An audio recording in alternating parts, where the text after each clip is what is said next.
اور اسی سے کچھ طبعی دلچسپی بھی ہے. کئی روز سے فن تجوید کی تاریخی حیثیت پر کچھ لکھنے پڑھنے خیال آتا رہتا ہے. آج قسمت سے آپ مل گئے تو آپ سے اس موضوع کے متعلق کچھ معلومات حاصل کرنا چاہوں گا. ماشاءاللہ بہت عمدہ موضوع ہے اور قرآن مجید بھی امم سابقہ کے عبرت آموز واقعات سے بھرا پڑا ہے. اور مجھے بھی تاریخ کا بڑا شوق ہے، خصوصاً اسلامی تاریخ تو میں دیکھتا ہی رہتا ہوں. بہرحال آپ اپنے دلچسپی کے مطابق سوالات فرمائیں، انشاءاللہ موقع پہ جو یاد آئے گا میں عرض کروں گا. اچھا، تو پہلی بات یہ عرض کرنی ہے کہ تجوید کی ابتدا کہاں سے ہوئی، اور چونکہ علوم شرعیہ میں سے ہے لہٰذا یہ بھی معلوم کروں گا کہ آیات منزل من اللہ ہے یا اصول و ثابت وغیرہ بعد کے لوگوں نے اپنی طرف سے وضع کر دیا ہے. اگر بعد کے لوگوں کی ایجاد ہو تو پھر اس کو علوم شرعیہ سے آر دینا کیسے درست ہوگا؟ حالانکہ تجوید سے قرآن مجید کی قراءت کرنا واجب شرعی قرار دیا گیا ہے. جی ہاں، علم تجوید علوم شرعیہ سے ہے اور قرآن مجید کو تجوید کے ساتھ پڑھنا واجب شرعی ہے اور اس میں کوئی شک نہیں. نیز یہ علم بعد کے لوگوں کا ایجاد کردہ نہیں بلکہ منزل من اللہ ہے، جس کی وضاحت علامہ قسطلانی رحمۃ اللہ علیہ نے اپنی کتاب لطائف الاشارات میں فرمائی ہے، جس سے یہ بات معلوم ہوتی ہے کہ کلام اللہ کے الفاظ اور اس کے کیفیات ان کی حفاظت کا اہتمام ابتدائی سے کیا گیا ہے. اور کیوں نہ ہو، جبکہ اللہ رب العزت نے خود اپنے قرآن مجید میں وَرَتِّلِ الْقُرْآنَ تَرْتِیلًا کے ذریعے اس کی تاکید فرمائی ہے، جس کے نتیجے میں حضور پاک صلی اللہ علیہ وسلم نے امت کو اس کی طرف خاص متوجہ فرمایا ہے. ابن خزیمہ کی صحیح میں حضرت زید بن ثابت رضی اللہ تعالیٰ عنہ سے نبی پاک صلی اللہ علیہ وسلم کا فرمان مرفوعا نقل ہے، ان اللہ یحب ان یقرأ القرآن کما انزل. تو ابن مسعود رضی اللہ تعالیٰ عنہ سے نبی پاک صلی اللہ علیہ وسلم کا فرمان مرفوعا نقل ہے، جود القرآن وزینوه باحسن الاصوات وعربوه فانه عربی واللہ یحب ان یعرب به. تو کہیں اللہ کے حبیب صلی اللہ علیہ وسلم نے ترغیبی پہلو کو اختیار کر کے امت کو بطور خاص اس کی طرف متوجہ فرمایا ہے. ارشاد نبوی صلی اللہ علیہ وسلم ہے، رب قاری بالقرآن والقرآن یلعنہ، کہ بسا اوقات لوگ قرآن مجید کی تلاوت تو کرتے ہیں مگر حال یہ ہوتا ہے کہ قرآن مجید ان پر لعنت بھیجتا ہے. جبکہ بیچارہ بندہ تلاوت تو اس غرض سے کرتا ہے کہ اسے اپنے مولا حقیقی کی رضا نصیب ہوگی، اس کا کام بن جائے گا، مگر اس بیچارے کو کہاں معلوم کہ اس کی لفظی کوتاہی اور غفلت کے سبب وہ اطلاع نبی صلی اللہ علیہ وسلم کے بموجب اور اپنی تلاوت کے باعث اس کو بجائے رضا الہی کے حاصل ہونے کے مورد لعنت بنتا ہے. یہ امت کی بہت بڑی تنبیہ ہے، اللہم احفظنا منہ. دیکھیے بھائی، حاصل کلام یہ ہے کہ رسول اللہ صلی اللہ علیہ وسلم نے ترغیبی اور ترہیبی دونوں طرح کے پہلو اختیار کر امت کو اس کی طرف خاص متوجہ فرمایا ہے.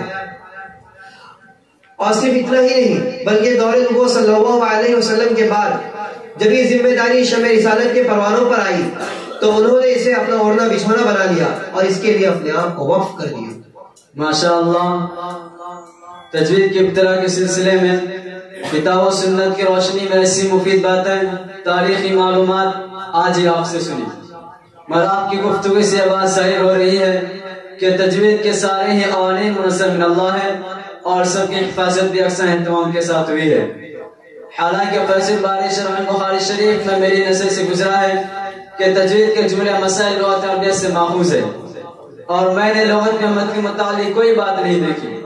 معلوم نہیں کہ قرآن حضرات نے اب آپ کہاں سے اخذ کیا ہے، اور امام سیوطی رحمۃ اللہ علیہ نے اس بارے میں کوشش کی ہے، لیکن انہوں نے بھی ایک ہی حدیث بیان کی ہے. عرض یہ ہے کہ مد اگر مسکرہ معنی کی روح سے اہل لغت کے یہاں ثابت ہے تو پھر اہل لغت نے اسے کیوں اخذ نہیں کیا، اور اگر مد فادرا سے صوت کا نام ہے تو اہل ادا اس بارے میں اولا لغت عربیہ سے اس کی تحقیق کرے.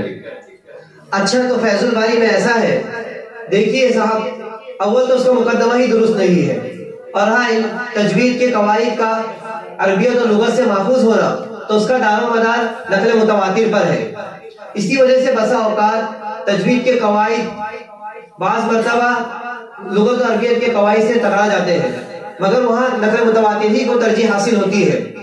دیکھیے علامہ سیوطی رحمۃ اللہ علیہ نے الاتقان فی علوم القرآن میں تحریر فرمایا ہے کہ ایک مرتبہ حضرت مسعود رضی اللہ تعالیٰ عنہ ایک دیہاتی کو قرآن شریف کی تلاوت کرا رہے تھے.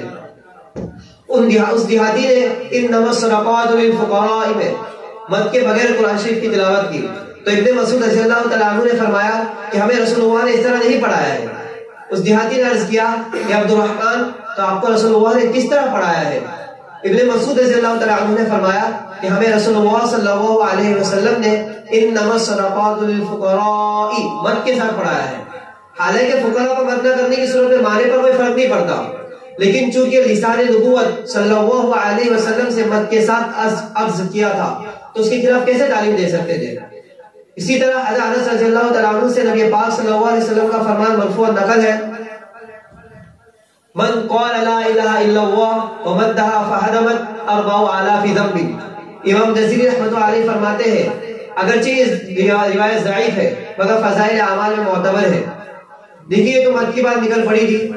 اب میں اپنے اصلی مقصد کی طرف چلتا ہوں کہ حاصل کلام یہ ہے کہ تجوید منزل من اللہ ہے اور اللہ کے نبی صلی اللہ علیہ وسلم نے اس کی تعلیم فرمائی ہے اور صحابہ اکرام رضی اللہ تعالیٰ عنہم اجمعین نے اس کی تعلیم و تعلم کا خاص اہتمام فرمایا ہے. خصوصاً بعض صحابہ اکرام رضی اللہ تعالیٰ عنہم معلم قرأت ہی کی حیثیت سے معروف و مشہور ہوئے. ماشاء اللہ، آپ نے اچھی معلومات افزا گفتگو فرمائی اور مسئلے کی تاریخی حیثیت کو اجاگر کر دیا. مگر ایک بات اور رہ جاتی ہے، وہ بھی عرض کرتا چلو ورنہ مسئلہ تشریح تکمیل رہے گا. آداب سے اتفاقی ملاقات ہو گئی ورنہ آپ کہاں ہاتھ آتے ہیں؟ جی ضرور عرض کیجیے. وہ یہ کہ اس فن کی حفاظت سینہ بسینہ کب تک ہوئی؟ جہاں تک مجھے یاد ہے پڑھنے اول ثانی میں اس فن میں کوئی کتاب نظر نہیں آئی، تو پھر اس کی تحریری حفاظت کا دور کہاں سے شروع ہوا ہے؟ دیکھیے بھائی، اس سلسلے میں میری نظر سے جو کچھ گزرا ہے میں اس کا مختصر عرض کروں گا کہ چونکہ اہل عرب ارباب لسان تھے، اس وجہ سے انہیں کسی قسم کے قواعد کی چندہ حاجت نہیں تھی. لیکن جب فتوحات اسلام کا دائرہ وسیع ہوا اور اسلام عرب سے نکل کر عجم لایا تو اہل عجم چونکہ ارباب لسان نہیں تھے، اس وجہ سے علماء حضرات کو خطر محسوس ہوا اور انہوں نے ایسے قواعد اور ضوابط وضع کیے جس کی وجہ سے اہل عجم بھی الذین آتیناہم الکتاب یتلونہ حق تلاوتی کے تحت داخل ہو جائے اور اس پر وارد تمام بشارتوں میں شامل ہو جائے. اس فن پر کام دوسری صدی میں شروع ہوا جس میں کبار نحات حضرت خلیل احمد رحمۃ اللہ علیہ، حضرت امام فرر رحمۃ اللہ علیہ، حضرت قطرب رحمۃ اللہ علیہ اور حضرت امام مبرد رحمۃ اللہ علیہ جیسی بڑی بڑی شخصیات شامل تھی. پھر اس کے بعد 5ویں صدی میں ایک اور کتاب وجود میں آئی جس کے مصنف امام ابو محمد مکی بن ابی طالب رحمۃ اللہ علیہ ہے. مصنف خود فرماتے ہیں چونکہ اس سے پہلے متقدمین کی کوئی بھی تجوید کی کتاب موجود نہ تھی، اس وجہ سے انہیں اس کی تعریف و تصنیف میں کافی مشکلوں کا سامنا کرنا پڑا. بہرحال اللہ تعالیٰ کی مدد سے ان کی تکمیل پوری ہوئی. دیکھیے بھائی، جو کچھ میرے ذہن میں تھا اور میری نظر سے گزرا میں نے آپ کے سامنے عرض کر دیا. آپ کو اگر مزید معلومات حاصل کرنی ہے تو اس کے متعلق گفتگو قاری محی الاسلام رحمۃ اللہ علیہ نے اپنی کتاب شرح ثواب قرات میں فرمایا ہے، آپ وہاں دیکھ سکتے ہیں. ماشاء اللہ، جزاکم اللہ، آپ نے اچھی معلومات افزا گفتگو فرمائی اور یہ آخری کتاب شرح سبا اب تک میں نہیں دیکھ سکا ہوں. اب انشاءاللہ اس کو ضرور دیکھوں گا. جی ضرور دیکھیے، ہو سکتا ہے آپ کے کتب خانے میں موجود ہو اور اگر وہاں نہ ملے تو آپ مجھ سے طلب فرمائیے، میرے پاس میرا ذاتی نسخہ موجود ہے. اچھا تو ٹھیک ہے، میں چلتا ہوں. السلام علیکم ورحمۃ اللہ وبرکاتہ. ماشاء اللہ، بہت خوب، جزاکم اللہ. اپنے اس سلسلوں کا آگے بڑھاتے ہوئے فرع اول کے چھٹے مصاحب محمد سعد اللہ ابن اسعد اللہ فارسی اول کے طالب علم کو دعوت دیتا ہوں کہ وہ آئے اور ترتیلاً تلاوت کلام اللہ پیش کریں.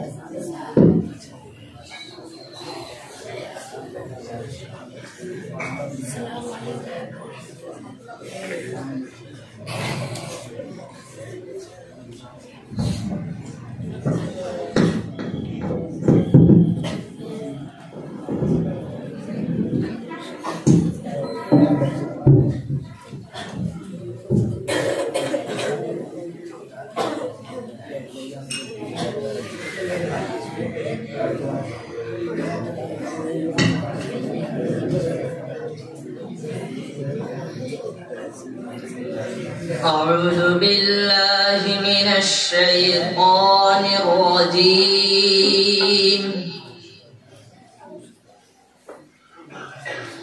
بسم الله الرحمن الرحيم.